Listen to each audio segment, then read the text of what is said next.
Mes parents ont proposé de payer l'intégralité de mon mariage, soit 40 000 $, après avoir offert un cadeau de mariage de 500 000 $ à mon frère aîné, leur enfant en or. J'ai accepté, pensant qu'ils me considéraient enfin comme leur fille à part entière. Mais peu après, j'ai reçu un mail me réclamant tout l'argent. Je les ai donc remboursés, mais pas de la manière qu'ils espéraient. À seulement 4 ans, j'étais capable de réciter un poème en espagnol devant mes parents, dans l'espoir sournois de décrocher le dernier cookie de la boîte. Ils m'ont regardé en hochant simplement la tête, avant de tendre le biscuit à mon frère de 8 ans. Tout ça parce qu'il avait été aux toilettes tout seul pour une fois. Cette scène a, en quelque sorte, résumé toute la dynamique de notre relation familiale. En grandissant, il avait droit aux gadgets dernier cri, à des vêtements neufs, à toute l'attention, tandis que moi, je me contentais des affaires usées et commençais à travailler le week-end à 14 ans pour m'offrir ce dont j'avais envie. Mais le véritable choc est survenu il y a 4 ans, quand Jake, aujourd'hui âgé de 34 ans, s'est marié. Mes parents lui ont offert, à lui et à sa femme, un demi-million de dollars en cadeau de mariage. De quoi financer une splendide maison dans un quartier huppé. Malgré un pincement au cœur, j'étais sincèrement heureuse pour lui. D'autant que ma vie à l'époque avançait bien. J'avais mis un peu d'argent de côté et je sortais avec Alex, l'amour de ma vie. L'été dernier, Alex m'a demandé en mariage et j'étais aux anges. Nous avons prévu un budget d'environ 40 000 $ pour une cérémonie élégante mais discrète. Et là, surprise, mes parents ont proposé, de leur propre chef, de tout prendre en charge. J'étais profondément touchée. Pour une fois, j'avais l'impression qu'ils me voyaient comme leur égal. À ce moment-là, je me suis dit que ce n'était pas la peine de trop réfléchir. Le jour du mariage s'est déroulé sans encombre. Mes parents ont fait des discours émouvants, dansé avec nous et semblaient sincèrement heureux. Mais 2 jours plus tard, j'ai reçu un email de mon père. Je pensais qu'il s'agirait d'un mot gentil sur la lune de miel, ou tout simplement un merci pour l'avoir invité. Mais non, c'était une facture. Détail par détail, chaque centime dépensé pour notre mariage y figurait, jusqu'au dernier amuse-bouche et à chaque bouquet de fleurs. Le message était bref et glacial. Nous attendons un remboursement rapide. Je suis restée figée, abasourdie. Le total s'élevait à 39 790,45 $. J'avais la gorge nouée. Alex m'a trouvée en larmes, recroquevillée sur le canapé. Il était furieux. Ce n'était pas une question d'argent. On pouvait payer si besoin. Mais le principe, il s'était présenté en mode cadeau, avait participé aux préparatifs avec enthousiasme. En y repensant, plus j'y pensais, plus j'étais blessée. C'était comme si toutes ces années de préférence et d'indifférence se cristallisaient dans ce geste cruel. Le lendemain matin, après une nuit blanche à discuter avec Alex, j'ai pris ma décision. J'ai rédigé un chèque du montant exact, avec une lettre. Je n'ai pas voulu leur parler directement, car je savais que je ne tiendrais pas le coup émotionnellement, et je ne voulais pas que ça vire à l'engueulade. Dans ma lettre, je leur ai rappelé que je m'étais débrouillée seule depuis mes 15 ans. J'ai évoqué les années à les voir tout donner à Jake, sans jamais me plaindre. J'ai dénoncé leur stratégie malhonnête, m'attirer avec de belles promesses, pour ensuite me traiter comme une étrangère. Et j'ai conclu en leur disant que je ne voulais plus jamais recevoir le moindre cadeau, pas même un héritage. Après avoir posté la lettre et le chèque, j'ai bloqué leur numéro. Silence total. Pas un mot. Ce silence m'a d'abord soulagée, mais très vite, ça s'est gâté. Des messages haineux ont commencé à pleuvoir. Cousins, tantes, oncles, amis de la famille. Tous m'accusaient d'être ingrate, exagérée,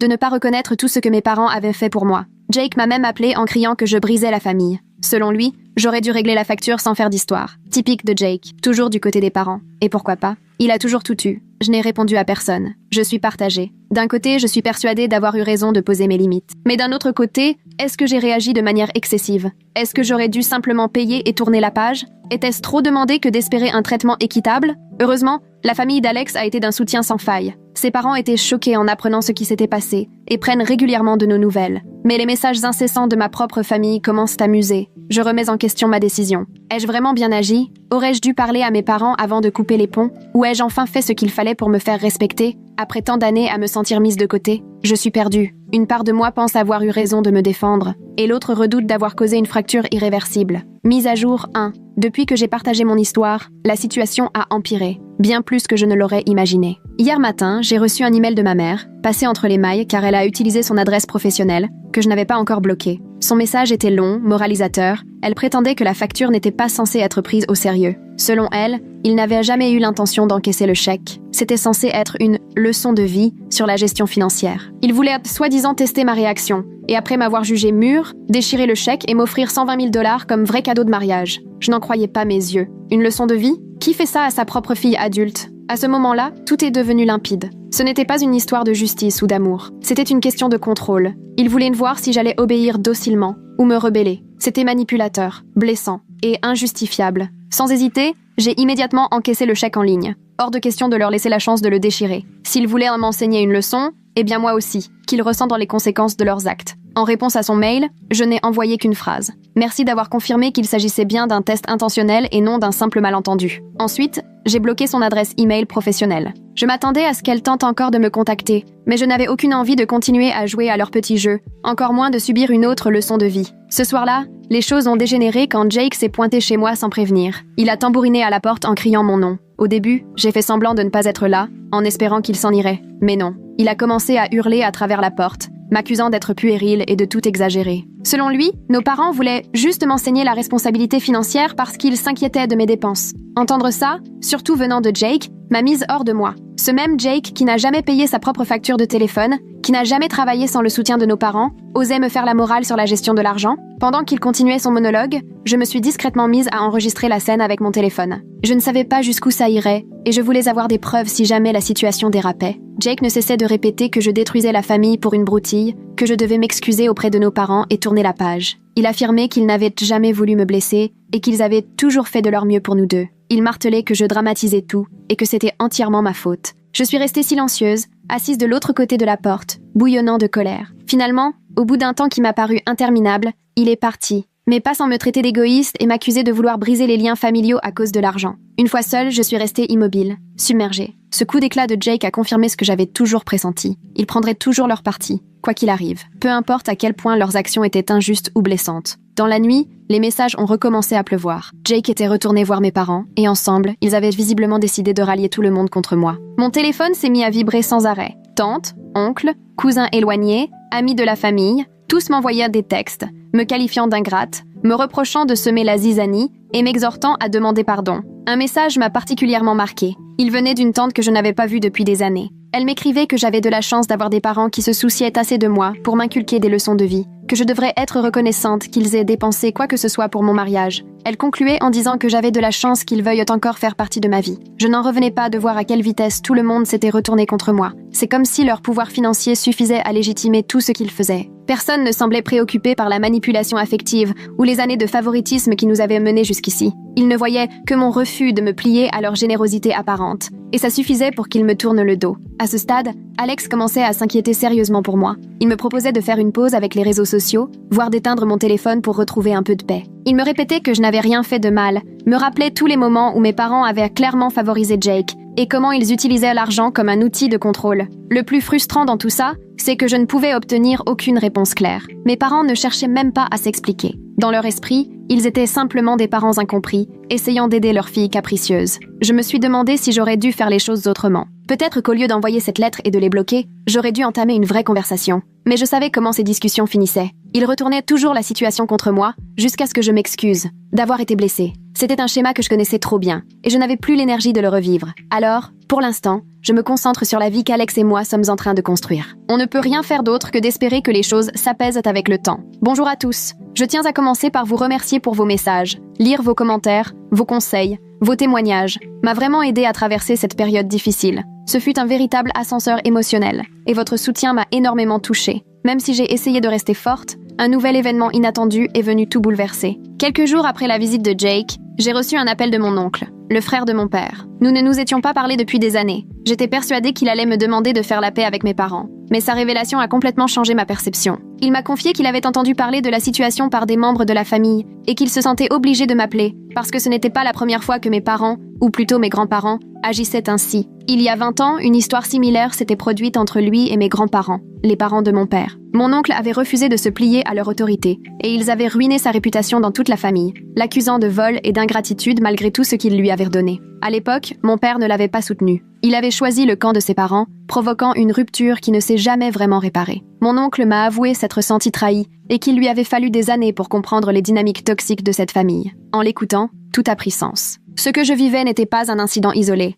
Mes parents reproduisaient simplement ce qu'ils avaient appris. Mon père, qui avait autrefois cautionné ce qu'on avait fait subir à son frère, me faisait maintenant la même chose. Mon oncle m'a aussi averti. Son refus de se soumettre avait eu un prix. Il avait été coupé de la famille, financièrement et affectivement. Mes grands-parents l'avaient effacé de leur vie, le présentant comme le mouton noir, et jusqu'à aujourd'hui, certains croyaient encore aux mensonges qu'ils avaient répandus sur lui. Pour eux, c'était simple, soit tu obéis, soit tu es rayé. Ces paroles m'ont glacée. C'était exactement ce que je vivais. Mes parents étaient furieux que je refuse de jouer leur jeu, et au lieu d'essayer de me comprendre, ils avaient monté toute la famille contre moi. Cette conversation m'a ouvert les yeux sur l'ampleur de la toxicité de ce cycle familial, et à quel point mes parents étaient ancrés dans cette mentalité de contrôle par la culpabilité et les finances. Je n'arrive pas à sortir cette discussion de ma tête. Peut-être que, quelque part, le comportement de mon père vient d'un sentiment de culpabilité. Peut-être qu'il sait qu'il a abandonné son frère et qu'il essaie aujourd'hui de se convaincre qu'il agit pour le bien en suivant les mêmes méthodes. Il était évident que Jake ne ménageait pas ses efforts pour monter tout le monde contre moi. Une cousine avec qui j'avais toujours eu une relation proche m'a envoyé un long message m'accusant d'être égoïste et irrespectueuse envers mes parents.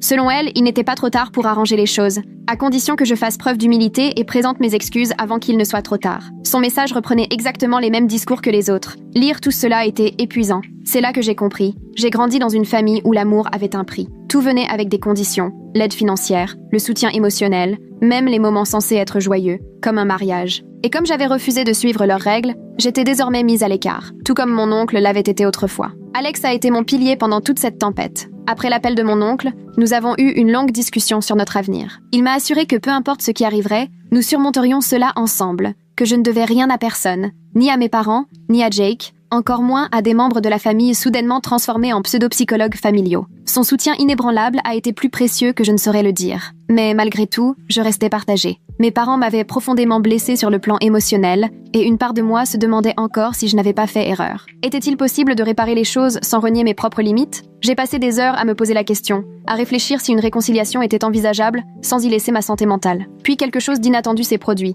J'ai reçu un message vocal de mon père, le premier contact direct depuis l'envoi de ma lettre et du chèque. Sa voix était différente, pas en colère, ni accusatrice comme je le redoutais, plutôt fatiguée. Il disait ne pas vouloir que le conflit continue, et qu'il serait prêt à discuter si j'étais ouverte à cela. Il n'a pas présenté d'excuses ni reconnu ce qui s'était passé, mais quelque chose avait changé. Peut-être commençait-il à comprendre que je ne céderais pas cette fois-ci. Je n'ai pas encore répondu. Une partie de moi aimerait l'appeler, voir s'il est possible d'avoir enfin une vraie conversation. Mais une autre partie sait que cela pourrait n'être qu'une nouvelle tentative pour me faire culpabiliser. Les paroles de mon oncle me reviennent sans cesse. Ils n'admettront jamais leur tort parce qu'ils ne croient pas en avoir commis. Si je décide de lui parler, il faudra que je sois prête à ce que rien ne change réellement. Pour le moment, je digère encore tout ça. Entre les révélations de mon oncle, les messages de la famille, le message de mon père, c'est beaucoup. Je suis perdue. J'aimerais croire que mes parents peuvent changer et enfin me voir comme une personne à part entière, pas comme quelqu'un à contrôler. Mais je suis aussi lucide. Après toutes ces années, une simple discussion ne suffira pas à réparer les dégâts. Alors pour l'instant, je prends les choses jour après jour. Alex et moi, nous concentrons sur notre vie ensemble, en essayant de construire quelque chose de sain, stable, libéré des schémas familiaux toxiques. Mais la tension est toujours là. Est-ce que je fais ce qu'il faut en maintenant ma position? Ou suis-je en train d'éloigner les seules personnes que j'ai comme famille? J'aimerais avoir des réponses claires, mais pour l'instant, je fais du mieux que je peux. Je vous tiendrai au courant de la suite, mais pour le moment, je continue à avancer. Mise à jour 3. Bonjour à tous. Avant tout, je tiens à vous remercier sincèrement pour toutes vos réponses. Vos conseils et votre soutien m'ont été inestimables pendant cette épreuve familiale. Quand j'ai posté pour la première fois, je ne savais pas du tout où j'allais, ni ce que je voulais vraiment. Mais après avoir lu vos commentaires et longuement réfléchi, j'ai tiré des conclusions importantes. Ce qui m'a particulièrement marqué dans vos retours, c'est que beaucoup ont souligné que je m'étais acharnée à réparer la relation avec mes parents, comme si je devais absolument recoller les morceaux, faire semblant que tout allait bien. Mais la vérité, c'est que j'ai enfin accepté que ce n'est pas grave si les choses ne redeviennent jamais comme avant, parce qu'en réalité, je ne sais même pas ce que « normal » voulait dire dans notre famille. Ma relation avec eux a toujours été déséquilibrée. Et j'ai passé des années à faire semblant que ce n'était pas le cas. Maintenant, je comprends qu'il est parfaitement acceptable d'abandonner l'idée que les choses puissent un jour correspondre à ce que j'espérais.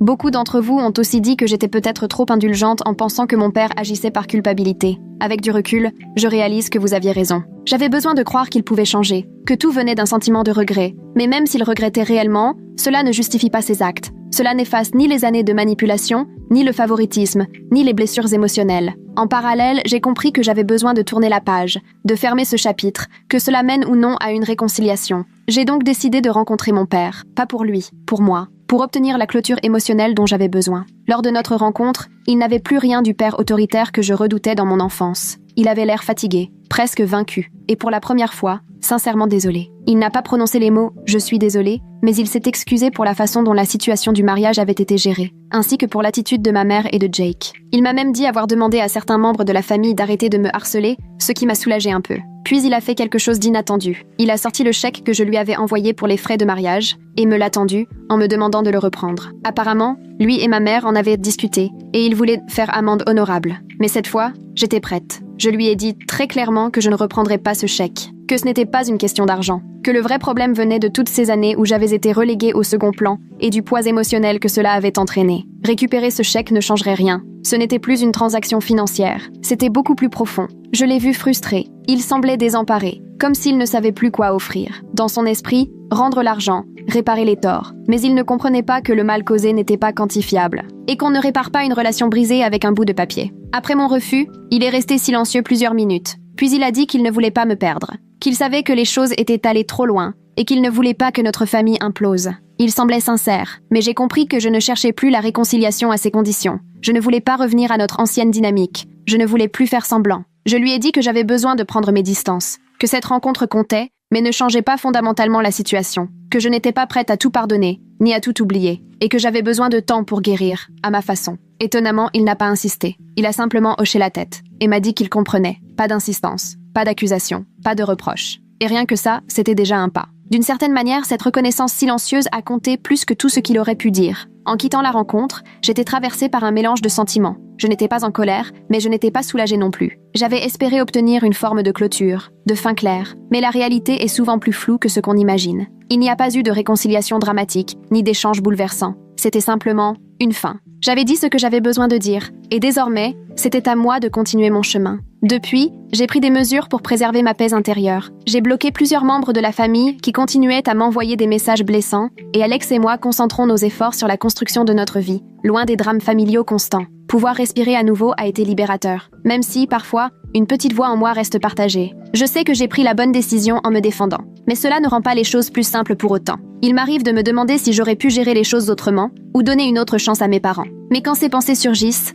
je me rappelle ces années passées à me sentir insuffisante, invisible, et je me redis que je mérite mieux. Jake, comme on pouvait s'y attendre, ne m'a pas recontacté depuis mon rendez-vous avec notre père. Je suppose qu'il m'en veut encore pour toute cette histoire, mais à ce stade, je n'ai plus envie de recoller les morceaux. Il a clairement montré où allaient ses loyautés, et j'ai accepté que notre relation n'évoluera jamais comme je l'avais espéré. Et c'est correct. Renoncer à l'illusion d'une relation fraternelle forte a été douloureux, mais aussi libérateur. Quant à mon père, l'avenir reste incertain. Il m'a semblé sincèrement désolé, mais je ne sais pas si cela suffira à reconstruire quelque chose. Pour l'instant, je continue à me choisir, à placer mon bien-être au premier plan. S'il y a une chose que j'ai apprise à travers cette épreuve, c'est que j'ai le droit de me prioriser, pour une fois. Et c'est exactement ce que je vais faire. Voilà où j'en suis aujourd'hui. Ce n'est pas la fin heureuse que j'aurais imaginée, mais c'est la conclusion dont j'avais besoin. Et parfois, ça suffit. Encore merci à toutes les personnes qui m'ont lu, soutenu, encouragé. Votre présence m'a apporté bien plus que je ne pourrais le dire.